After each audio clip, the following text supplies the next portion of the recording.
Hello and welcome to Parents Guide to Games. Today we're going to look at the PlayStation Showcase that was on September 16th, 2020.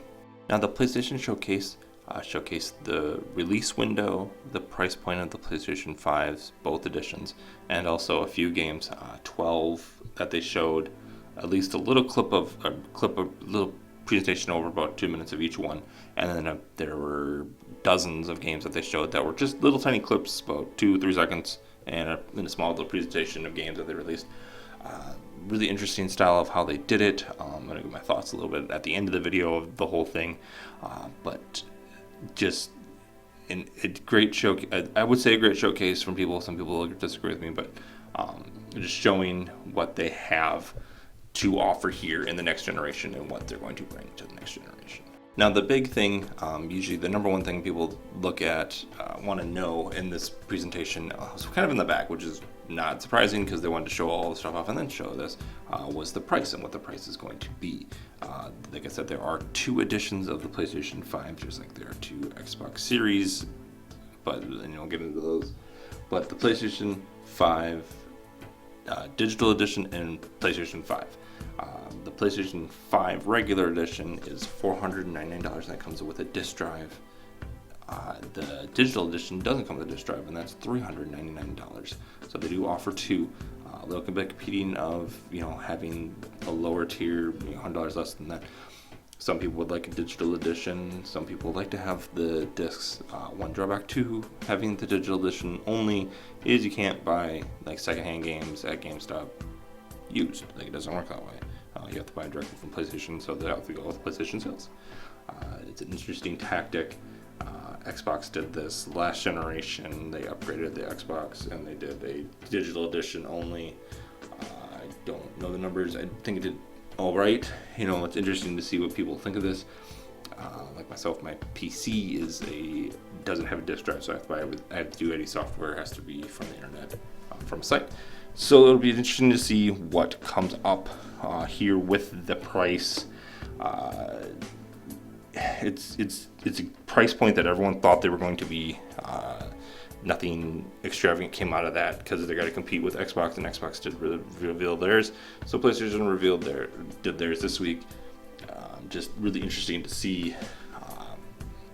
With both editions $100 off, it'll be interesting to see if that digital edition goes down or if the Xbox regular one goes down. They'll have to, obviously lower both of them. But that's a tale for another day, and going to be here coming up on the holiday season, so let's see what happens. Now let's talk about the release window. The release window for the PlayStation 5 is a little interesting. I don't know Xboxes off the top of my head, but this is a very interesting tactic to do for the PlayStation 5. I wonder if it's just limiting, making sure everything works, not releasing everything and the whole network crashing. It's in bugs, but we'll see. November 12th will be the release date for the US, Japan, Mexico, Australia, New Zealand, and South Korea. The rest of the world will get the PlayStation 5 on November 19th. So that is almost a week later. That is a week later. And it's interesting that they would stagger that as much as they are. A whole week. It's cool for the U.S. and cool for the other countries that are on that list. Hey, number 12, we get it. Cool, we get it a whole week before everybody else. But that's gonna suck. You're separating your release windows. It's probably strategic and something more things than I would even be capable of thinking of what they're doing and why they're doing it. I guess I've just given a few examples of just making sure that the system can handle it, the PlayStation Network can handle it, making sure they can handle each retailer individually in each country, but that's up to them. But next to the release window, US big one, the 12th. Everybody else except for Japan, Mexico, Australia, New Zealand, and South Korea, and the US, the 16th. So that's the release window of the PlayStation 5. Like I said, with the games, they showed 12 games with 2-3 minute trailers. I think one maybe was a minute or 2, then it was just a quick snippet, but kind of more. And then they did a whole bunch of games. I couldn't even go through what all of them were. I didn't even know what all of them were when I was watching this. little 30-second snippets, probably 20 to 30 games that'll either be at the release window, which I don't think will be that many, or will be available shortly after the Xbox. Not all these games are going to be on the release window, new release title, so that's kind of the thing. First big one that they showed right away at the beginning of the trailer was the Final Fantasy 16. That was quite a long trailer. Showed, if you're a big Final Fantasy fan, awesome.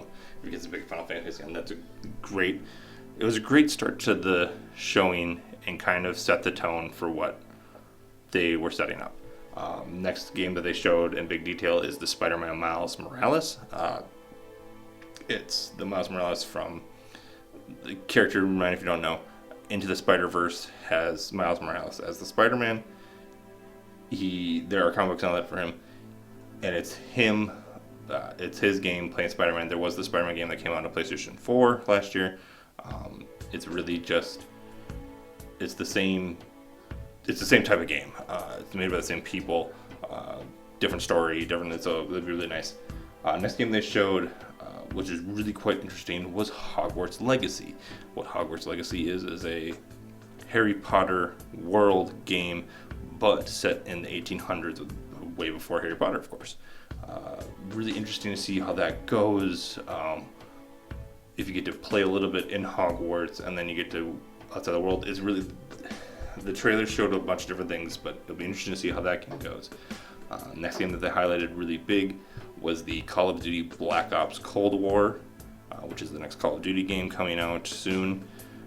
And that's really interesting that they showed that, and then they revealed that the alpha test is going to be on PlayStation soon, and if you have PlayStation 4, you can play it right now. I think it actually started yesterday, and you can play it for a while. I don't know the dates, I apologize. Next game they showed off really big is a Resident Evil Village, which is also semi-titled Resident Evil 8 Village, and really interesting. Looked like a great game. Short little cutscenes. Looks like a Resident Evil game, which is really nice for people. Really kind of dark, scary, violent. It's going to be awesome. Next game that they showed is called Deathloop. Deathloop looks like it is it's a puzzle shooter, is what I'm going to describe it as, from the trailers and what they talk about. You and a number of assassins, I forgot the number, sorry. You have to eliminate everybody within a time frame or everything sets back to the starting point, like the same point. So it's a loop, so if you don't complete the loop, you go back. If you don't complete the loop, go back. And from what they're saying is it's going to be very open world, not open world, but things can move. The assassins can move, and you can actually get them together, so it'll make it quicker to get these two guys instead of them being separated. And it seems interesting of a concept, and it looks really awesome. It was probably one game I was like, that's so cool. Next they showed is Devil May Cry 5, the special edition. Not much to say about Devil May Cry 5. Looks like a Devil May Cry 5 game. Devil May Cry game. Looks great, all that. Then they showed Oddworld Soulstorms, which, if you've never played Oddworld games, does go back to Abe and showing him and his race that he's saved from slavery in the games, and someone comes in and tries to attack him again. That's pretty much the gist of the Oddworld games, most of them, is you are Abe and you try to save your people. Next game that they showed in a quick little trailer is the Five Nights at Freddy's Security Breach. Really interesting trailer. Really interesting that Five Nights at Freddy's Security Breach is only going to be on PlayStation 5 and PC. The only console we'll get will be PlayStation 5, which is really interesting of a setup. I think it's gonna be a positive. We'll see how the game comes. It looks like it's gonna be really different from most Five Nights at Freddy's games. We're not stagnant in one area, but who knows? It was just a trailer. I don't know much about gameplay. I didn't see much gameplay. Like I said, it was just a trailer. Next up is the remake of Demon Souls. Demon Souls, if you don't know, Souls games are are extremely hard. They are challenging. The phrase "get," if you ever heard it say "get good," that's pretty much came from this game, because you die and you start back from where you saved, and you keep going until you can do it. Like, you have to learn, you have to adapt, you have to change. I haven't played any Demon Souls games or the Soulsborne games. I have played games like that. They're quite hard, and you die, you go back. And the last game that they teased, didn't show too much of. They just showed a little bit of an image, and show anything gameplay wise. Is a God of War sequel, which has to deal with Ragnarok. Which Ragnarok, if the history is the destruction of the northern lands and all that, and so God of War is going to take off of that theme. It's going to be interesting to see what they game. God of War remake on PlayStation 4, the God of War reboot, really, a reboot, wasn't a remake, of the series, was on 4. Awesome game, awesome, won a bunch of awards. This one probably will be just as good, if not better, which will be awesome to see. And the last little bit that I wanted to share before I give my thoughts on everything is pre-orders have started for the PlayStation. Sorry if you're getting this from me and you're like, oh hey, but the bad thing is most online websites, the pre-orders are filled up.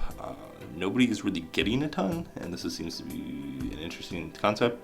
Amazon is currently closed, and they're actually sending people out, hey, you might not get it release window. People that already ordered it, which is interesting.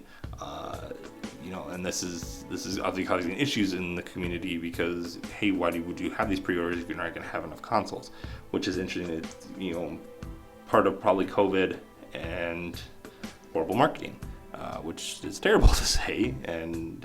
But everything, people that I follow, people that I read, it's obviously horrible marketing. They might not be ready for the release, which is sad. And that's the theory is the PlayStation 5 isn't going to be ready to release on November 12th and 19th everywhere else, which is going to be the interesting thing to see what happens. So right now, if you can pre-order it, good luck to you. I hope you're happy. Please, the one thing I will always say, and will always say, never buy them on eBay for markup price. There's no reason for it. There will be more. I know your kid, Christmas coming up, your children want them. Just explain and just say, I will get you one once they become available. It's the hardest thing to get. And I know it's hard, and it sucks when you got this is the one thing they want and you can't get it. But please don't pay those prices. It is awful to watch. People paying twice as much for it just because you can't get it that day. Just don't do it. Okay, there'll be more. Hopefully they will make enough for everyone to have one. They will not sell out. There will not be. But please do not buy them on eBay at a markup price. I'm just going to give them a little bit of my thoughts on the whole presentation, the whole showcase of what they showed. Showcase was very, as I was telling my wife, and as I watch it with my kids, who are 10 and 6, it's a very interesting showcase because every game they showed was teen or higher. Rated teen games or mature.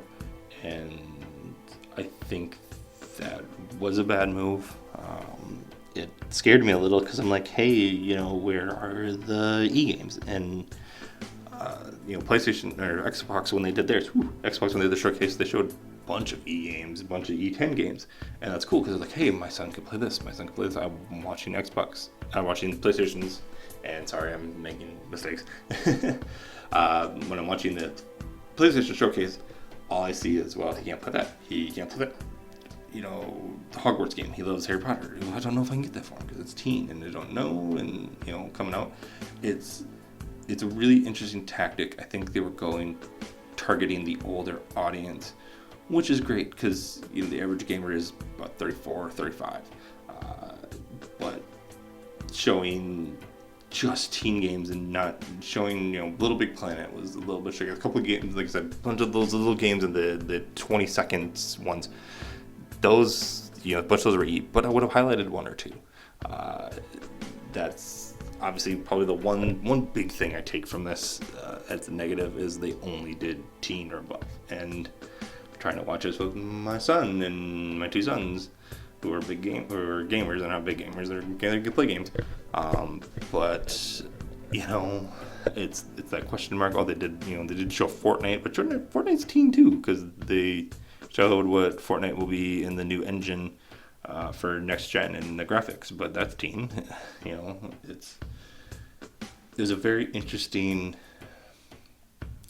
was interesting to see that, and to only show teen games in your big highlights was telling. And and PlayStation's had a tendency had kids games, but if these are heavy hitters, they're all teen. What do you do about that? Even like Madden or an NBA game. I think an NBA game made it on there, but it was a little clip of somebody slam dunking a basketball, and I couldn't even tell who it really was. And when you're showing these games, Final Fantasy 16, Spider-Man, Call of Duty, Resident Evil, Deathloop, Devil May Cry, I've just done the list. Five Nights at Freddy's, Demon Souls, God of War, and that too. That's teen, mature, will be mature. I can just go off of what history has said, and I think that's what PlayStation missed the mark a little bit. I think Xbox showed it's a family console. It does have the extremes. It's not Nintendo, and I think that's what they tried to differentiate themselves is from Nintendo. Nintendo is geared, I would say, more towards family entertainment for everyone. Well, for younger generation, but then bringing other people in. Xbox is more of a, from what they showed, everybody's console, and PlayStation, from what they showed, is a teen to above console. And I don't know if that was the right way to go to convince people, because thinking of the history of the PlayStations, PlayStation 1, tons of e-games, and they showed things all the time, and I still have my PlayStation, have all my PlayStation games.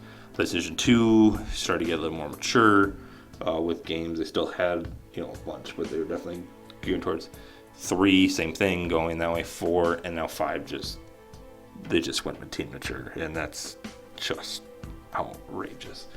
And that's my thoughts. This release window is tight.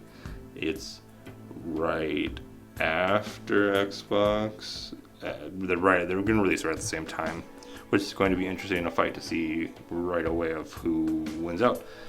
Can you afford both? Do you have $1,000? I don't have $1,000 for both. I would say pick one. If depends on history, depends on what you like. That's kind of why I've picked the consoles I do, is history and who I know, who I played with, and this will be an interesting generation to see what happens. One last thing that PlayStation did confirm is 99% of PlayStation 4 games will work on the PlayStation 5, but anything 3, 2, or Xbox, PlayStation. I am not doing a good today. PlayStation 4, 99% of PlayStation 4 will work on PlayStation 5. No PlayStation 3 games. PlayStation 2, PlayStation 1 will work on, and that's what people are wondering, was the backwards compatibility, how far it will go. And PlayStation is taking a hard stand on 4 only, which should be interesting. And what you do with that? You got to keep those consoles around, and you got to save them. So again, those are just a little bit of my thoughts on the PlayStation Showcase that was on the 16th. Hope you enjoyed. Hope you shared, like, and subscribe. I just want to thank you guys. Bye. Big shout out to bensound.com for the music. Please follow Parents Guide to Games on Facebook at Parents Guide to Games, on Twitter at ParentsG2G, and email any questions or comments to parentsg2g@gmail.com. Thank you for watching, and please subscribe.